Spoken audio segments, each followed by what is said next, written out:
Hey everyone, welcome. In this video, I'll be showing you my process for creating this alternate poster for one of my all-time favorite movies, Interstellar. This is not a step-by-step tutorial, but I've tried my best to make the video interesting enough for whatever level you are at with Blender or 3D art in general. So let me show you how I made it.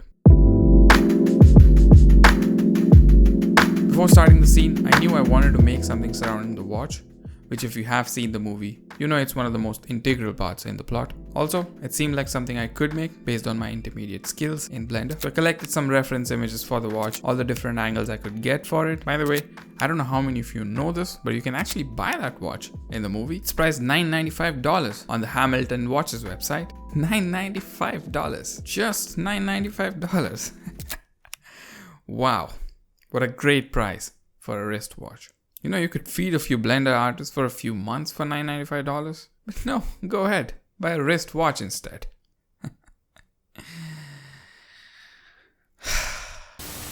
Anyway, once I had the reference images, I was ready to start the modeling process. I started with the chrome railing and the upper glass part in the watch, which was simple enough to model, just insets and extrusions and a little bit of bevel to smooth it all out. Nothing complicated there. Now you'd think how hard could it be to model a wristwatch, right? And that's what I thought as well, until I had to make this part. And I'm not kidding when I say I spent hours trying to figure out how to get that shape. Hours. At least 3 hours, I think. Just trying different things so I could get that shape right. And I'm embarrassed to even show you everything I tried. So let's skip to the part where I finally figured it out. Which was nothing but tracing the shape with a cube using a top view reference image I thankfully had. I still couldn't figure out how to give it that curved bend shape that the watch had. I tried, man. I tried so hard and for so long. But I just couldn't figure it out. I just couldn't.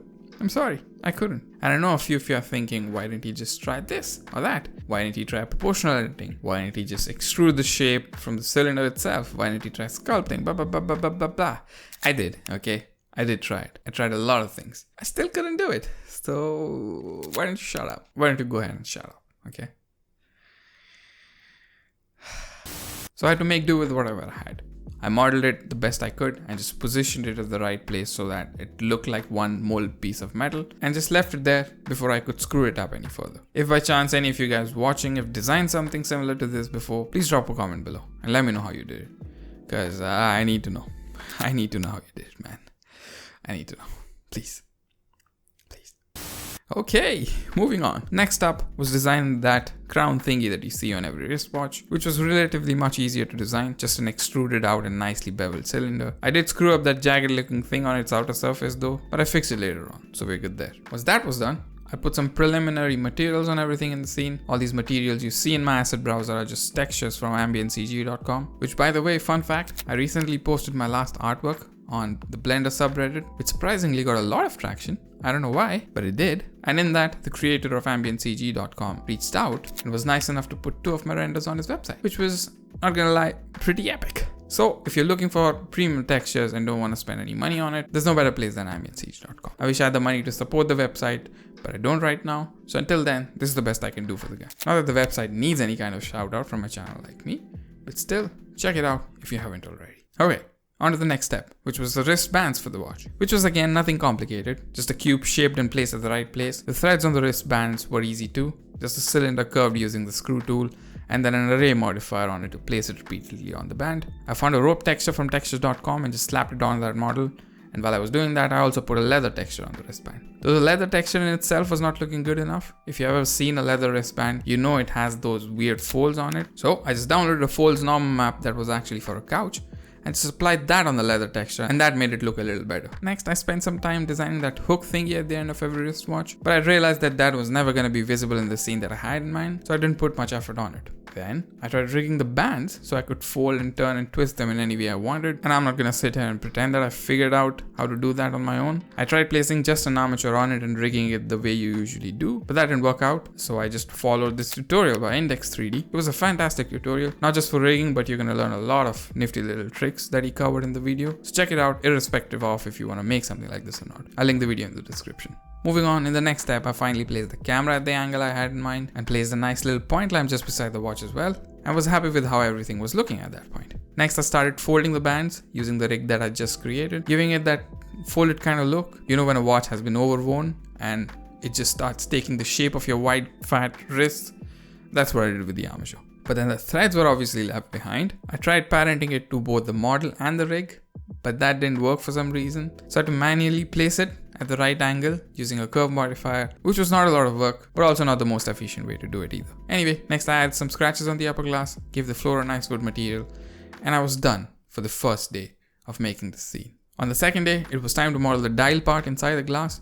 I started by removing the hands using the clone stamp tool in GIMP from the top few image textures that I had, so I could use that as a texture material, and that worked out perfectly. Then I spent a ridiculous amount of time trying to figure out an efficient way to design the hands, but finally realized that the best way to do that was just to trace the shapes from the reference image I had. Don't be like me. Don't try to act smarter than you are. You'll probably save a few hours of work.